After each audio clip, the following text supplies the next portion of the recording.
Ever since I saw Hereditary for the first time in theaters, I knew I had to own it on 4K Blu-ray as soon as it was released, and since it just came out last week, I picked it up and I rewatched it, and after that, I knew I had to do a video on it. The thing that really sets Hereditary apart from The Black Coat's Daughter or The Witch for me is the fact that every time I watch it, I find something new, which is something I genuinely can't say about pretty much any other movie. I've seen Hereditary 4 times, and today, instead of focusing on every single little Easter egg I noticed, I'm just going to talk about the ones that I think serve the plot, and you can tell me what you found that I didn't talk about down in the comments below. So let's get into the video. The very first thing you see in Hereditary is an obituary for a woman named Ellen Taper Lee who died earlier this year on April 3rd. What makes this clever is that rather than just being an unsettling way to start the movie, it tells you everything and everyone you need to know before the film actually begins. We can assume that her daughter Annie will be the main character, and supporting her are her husband Steve along with her 2 children Peter and Charlie. And since this is a horror movie, we can definitely assume that there might be some baggage to deal with now that Ellen is dead. After that, we learn that Annie creates small-scale replicas of buildings almost like dollhouses, and the way that the camera moves in slowly on the house lets us know that we, the audience, are observers of a story and that the characters' fates are set in stone, so no matter how badly we want to change them, we can't.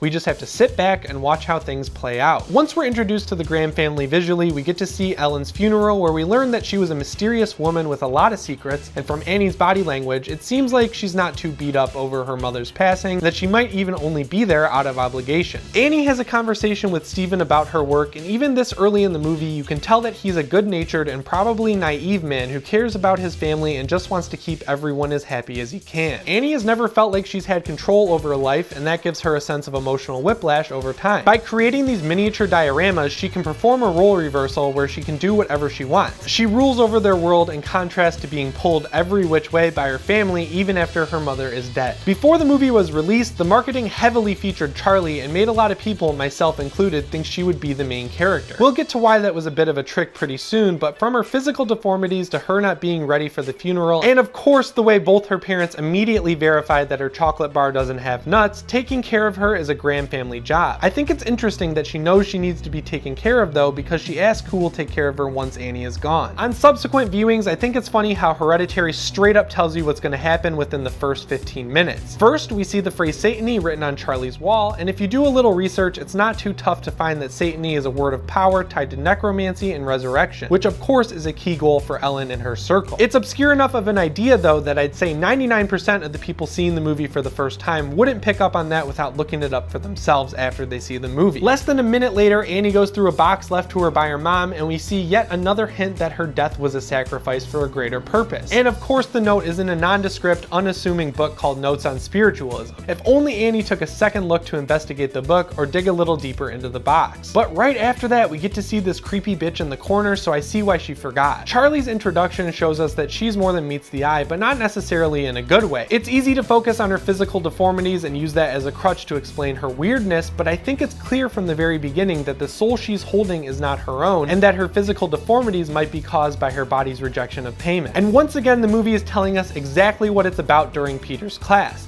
The teacher just happens to be giving a lecture on fate and whether or not our path through life is already decided. The line about the characters in the book being pawns in this horrible, hopeless machine made me laugh, having already seen the movie, because that's exactly what the Graham family members are. I appreciate Stephen's good-natured attitude here, but Jesus Christ, man, someone presumably digging up your mother-in-law's casket seems like something you don't have to hide. Annie's sort of embarrassment over going to a grief counseling class is complicated in a real sort of way. I think part of it is that she doesn't want to show weakness since she's pretty obviously raised herself at some capacity, but it's also showing the complicated nature of family and how even though you could grow up with a rift between you and the people you're related to, you'll still miss them after they're gone. I love when Annie unloads about her family life because she straight up tells you the ending of the movie. Her brother killed himself because he accused his mom of trying to put someone in his body. She attributes it to mental illness, but even the first time I saw this, I started to get the hint that maybe there's actually something occult related going on here. I'm not gonna lie, it's weird to me that this computer has Windows 7 2007, even though this movie takes place in 2018. I love that they used a real operating system though, and you could totally miss that Peter is looking up future careers. That might be the scariest part of this movie, thinking about the summer between high school and college. Anyways, the line "bring your dick" always makes me laugh. I like that instead of overtly showing us a ghost or a demon or whatever like in the Insidious series or the Conjuring movies, Hereditary represents the presence of a spirit with a light that looks like when the sun reflects off your watch. It's a cool touch. I don't know how I missed these footprints here the first time I saw the movie, but if you take them and Charlie's oddness into account, it makes me think that while she's carrying Payman within her and she has some idea of the part she's about to play, she doesn't exactly know what's going on despite a familiarity towards so much of it. I don't mean to like pull the curtain back or whatever, but this conversation between Annie and Peter brought back some brutal high school memories of asking my mom if I could go hang out with my friends on a Friday night. I was way better at not bringing my little brother though, I will say that. Are you okay?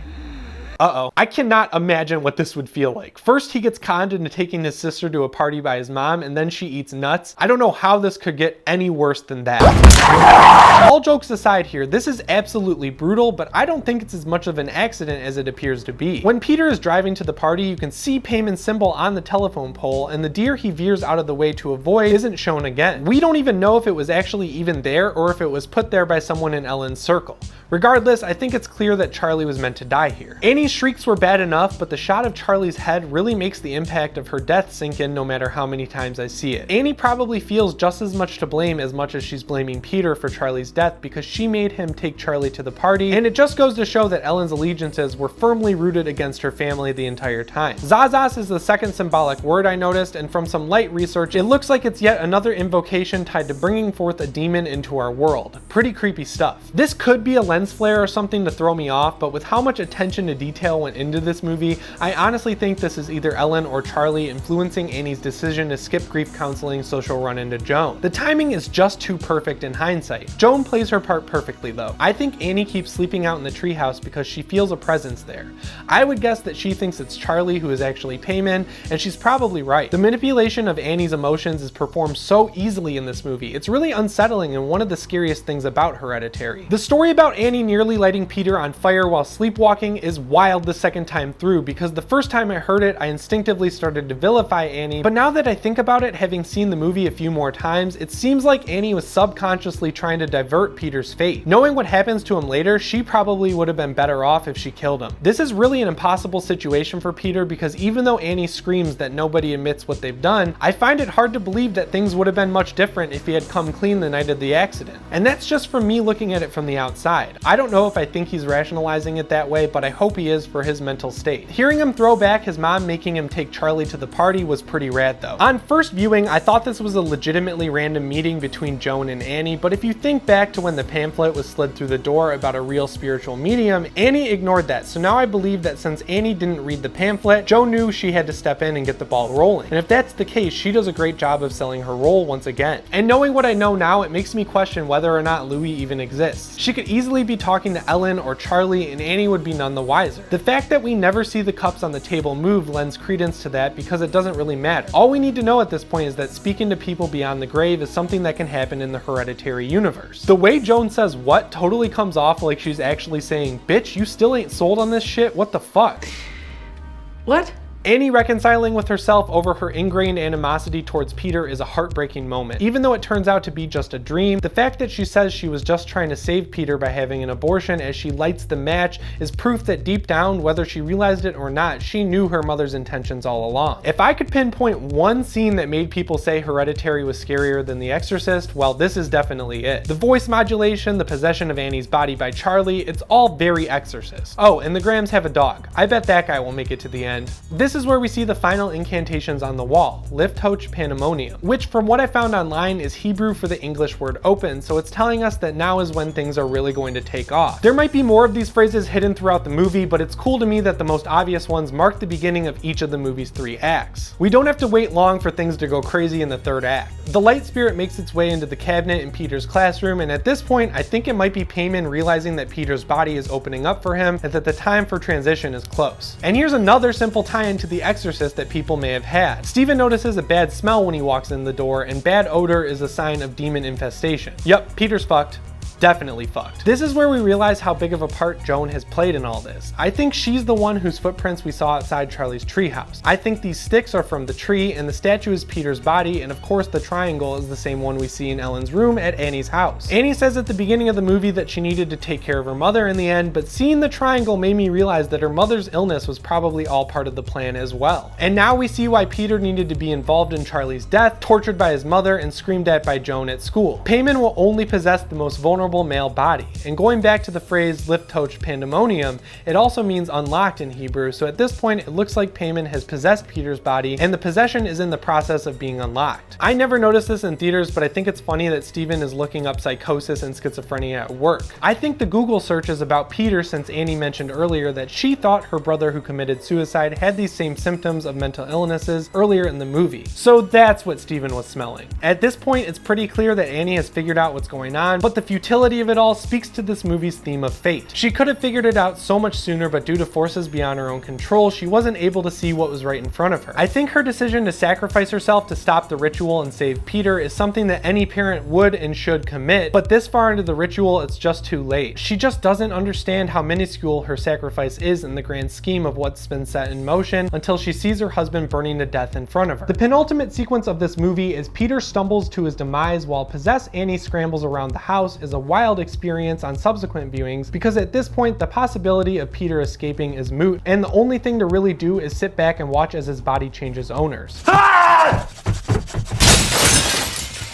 It didn't work in Halloween 6, and it sure as hell ain't gonna work now. And that's it. Peter's body is no longer his own, and Payman has taken over. At first it seems like the happy music is betraying the tone of what's actually happening, but it all depends on your point of view. Some would say we just watched the movie from the antagonist's standpoint. With that, I hope you guys can see why Hereditary is one of my favorite horror movies of all time, and why I think it's genuinely a masterpiece that's going to be looked back on for years. And I honestly think that it's incredible that Ari Aster was able to do this on his first movie, and I think he knows just as well as we do that he's going to have to bring his A game in whatever he does next to ever top this. I think it's going to be tough.